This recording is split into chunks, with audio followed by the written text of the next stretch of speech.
प्राचीन काल में अंग देश नामक राज्य था, जहां राजा शिलाद का शांत, धर्मप्रिय और न्यायप्रिय शासन चलता था। राजा शिलाद को अपने प्रजाजन का कल्याण सबसे प्रिय था। वे प्रतिदिन जनता के बीच बैठते, उनके दुख सुनते और न्याय करते। उनका दरबार सादा था, राजसी वैभव कम और सादगी अधिक थी। पर एक बात ने उनकी आत्मा को सदैव व्यथित रखा। उनकी कोई संतान नहीं थी। कई वर्षों तक वे तपस्या करते रहे और अंततः एक दिन भगवान शिव स्वयं उनके सामने प्रकट हुए। शिव ने कहा, शिलाद, तुम्हारे संकल्प और तप से मैं प्रसन्न हुआ। तुम्हें पुत्र प्राप्त होगा, पर उसकी आयु स्थायी नहीं होगी। उसका प्रारंभिक जीवन 16 वर्ष का होगा। राजा ने विनम्रता से कहा, हे प्रभु, जीवन तो आपकी जुड़ी हुई लड़ी है, पर मैं प्रकट करता हूं, यदि यह पुत्र धर्म की ओर अग्रसर हो तो उसकी सीमाएं भी व्यापक हो सकती है। शिव मुस्कुराए और बोले, तथास्तु। कछुए सी धीमी परंतु पवित्र प्रसन्नता के साथ रानी ने एक सुशील पुत्र को जन्म दिया, जिसका नाम नलकूबर रखा गया। बचपन से ही नलकूबर में करुणा और बुद्धि की झलक थी। वह अपने पिता के न्यायशील स्वभाव से प्रभावित होकर छोटे छोटे बच्चों की दया करता, वृद्धों की सेवा करता और अक्सर दरबार के बाहर जाकर निर्धनों से बातें करता। राजा शिलाद उसे धर्म का पाठ सहज ढंग से पढ़ाते। कर्म करो, पर निष्ठा से। फल की आस न रखो, फल अपने आप आता है। जब नलकूबर 12-14 का हुआ तो उसके भीतर एक अजीब दृढ़ता जाग उठी। वह अकेले ही गांवों में जाकर बीमारों की सेवा करता, रोगियों के पास बैठकर उनका दुख बांटता और अनाथों के लिए भोजन का प्रबंध करता। राज्य के लोग नलकूबर को प्यार करने लगे। कुछ लोग कहते, यह बालक साधु जैसा है। कुछ लोग डरते, यहां भाग्य का खेल है, 16 वर्ष की सीमा क्या कहती है। पर नलकूबर स्वयं किसी भय से ग्रस्त नहीं था। समय की चाल आगे बढ़ी और नलकूबर 16 वर्ष के निकट पहुंच गया। राजा और रानी दोनों के मन में प्रसन्नता के साथ साथ भय भी व्याप्त था। उन्होंने मंदिरों में दान किया, ब्राह्मणों को भोज दिए, पर मन की अनिश्चितता जस की तस रही। एक दिन अचानक महल में एक वृद्ध तपस्वी आया, जिसकी आंखों में वेदों की तीव्र चमक थी और करुणा के साथ कठोरता भी।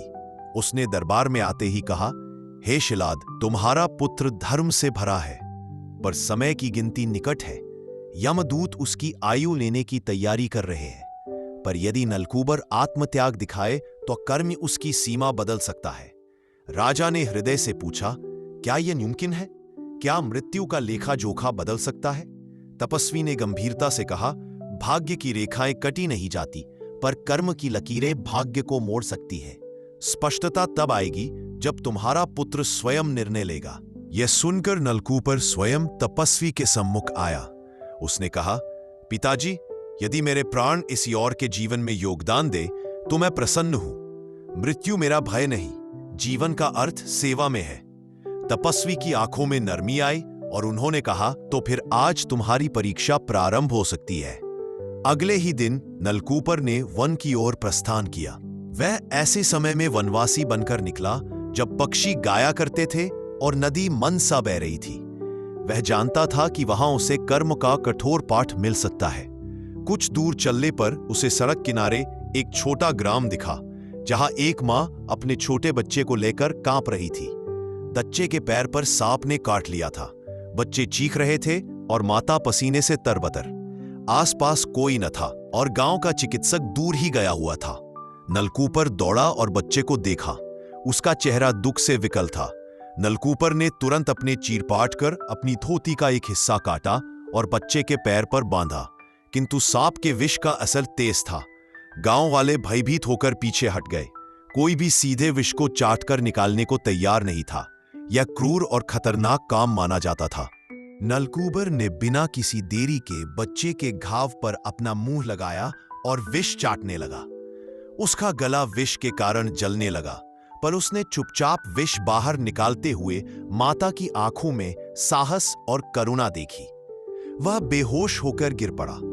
गांव वाले चीखकर दौड़े और बच्चे को बचाने के प्रयास करने लगे। एक बूढ़ा ब्राह्मण जमीन पर बैठकर कथा सुनता रहा और कहने लगा, यह बालक कुछ विशेष है, उसका हृदय देवों सा है। ठीक उसी समय आकाश में अजीब सा प्रकाश फैला और धीरे धीरे आकाशवाणी गूंजी। यमराज और उनके साथ दिव्य पार्षद प्रकट हुए। उनकी उपस्थिति में सब कुछ शांत और पवित्र लगने लगा। यमराज ने कहा, नलकूबर, तूने जो त्याग दिखाया है उसने तेरी आयु के नियमों को छू लिया है। तेरी आत्मा का परिमाण और उसकी करुणा ने ब्रह्मांड के संतुलन को झकझोरा है। राजा शिलाद और रानी खुशी और आश्चर्य से द्रवित हो उठे। वे दौड़े चले आए और अपने पुत्र के पास गिर पड़े। नलकूबर धीरे धीरे होश में आया। उसके चेहरे पर जो प्रकाश फैला था वह सभी को चकित कर गया, जैसे उसके अंदर से किसी ने दिव्य ज्योति जलाई हो। यमराज ने समझाया, तुम्हारे पिता की तपस्या और तुम्हारे कर्म का मेल इतना प्रबल है कि मृत्यु की एक निश्चित सीमा को हमने दृष्टिगत रूप से विस्तारित कर दिया है। पर अधिक महत्वपूर्ण बात यह है कि तुम्हारा जीवन अब केवल वर्षों का नहीं, कर्मों की माप का बन गया है। यदि तू आगे भी इसी तरह लोक सेवा करता रहेगा तो उसकी गिनती वर्षों में नहीं, लोगों के हृदयों में होगी। तपस्वी ने जो पहले कहा था वह शब्द सत्य सिद्ध हुआ। कर्म की शक्ति ने भाग्य की लकीरों को प्रभावित किया। नलकूबर से पूछे बिना यमराज प्रकट हुए और बोले, यह वरदान उसी त्याग के कारण मिला है और हम चाहते हैं कि तू अपने जीवन को और व्यापक रूप से उपयोग करे। उस वाक्य के बाद नलकूबर ने अपने जीवन को और भी अधिक न्याय और सेवा हेतु समर्पित कर दिया। उसने रुककर न केवल अपने राज्य के लोगों के लिए बल्कि पास पड़ोस के अन्य राज्यों के लिए भी कई कल्याणकारी योजनाएं शुरू की। उसने विधवा बालों के लिए आश्रम बनवाए, जल व्यवस्था सुधारी, शिक्षकों और वैद्य शास्त्रियों को आमंत्रित कर सामाजिक और वैचारिक सुधार कराए। राजा शिलाद को अपने पुत्र पर गर्व हुआ, परंतु उन्होंने जीवन में यह सब देखा कि भाग्य और कर्म के बीच संतुलन कैसे काम करता है। कभी कभी भाग्य कठोर हो सकता है, पर निष्ठावान कर्म अंत तक मार्ग दिखा देता है। समय के साथ नलकूबर की प्रसिद्धि देश देशांतर फैल गई। लोग दूर दूर से आते और उनके निकट आशीर्वाद के लिए खड़े होते। नलकूबर ने विनम्रता नहीं छोड़ी। वह सदैव कहता, मेरे काम का स्रोत मेरे पिता का सिद्धांत और मेरे भीतर का करुणा है। कई वर्षों बाद राजा शिलाद के राज्य में समृद्धि का एक युग आ गया। लोगों ने सत्य, न्याय और दान की मिसाल देखी और उन पर चलना शुरू किया। नलकूबर खुद बूढ़ा हुआ, पर उसका हृदय न किसी भौतिक सीमा में बंधा और न ही किसी डर में। वह जाने माने संत और परोपकारी के रूप में स्मरण किया जाने लगा। एक शाम जब सूरज डूब रहा था और हवाओं में मधुरता थी, नलकूबर अपने पिता के साथ नदी के किनारे बैठा। दोनों सिर पर शांति और आंखों में संतोष का भाव था। नलकूबर ने कहा, पिताजी, मैंने कभी यह नहीं माना कि मेरे कुछ समय की सीमा ही मेरी पहचान हो सकती है। राजा ने हाथ थामते हुए कहा, बेटा, जीवन का मूल्य वर्षों में नहीं, कर्मों और लोगों के हृदयों में रहता है। आज तूने दिखा दिया कि एक कर्महीन जीवन भी अमर हो सकता है। और इस प्रकार नलकूबर का नाम अंगदेश में पीढ़ियों तक एक प्रेरणा बना रहा। एक ऐसा युवक जिसने साधारण जीवन जीकर दिखा दिया कि कर्म, त्याग और करुणा ही सच्ची अमरता है।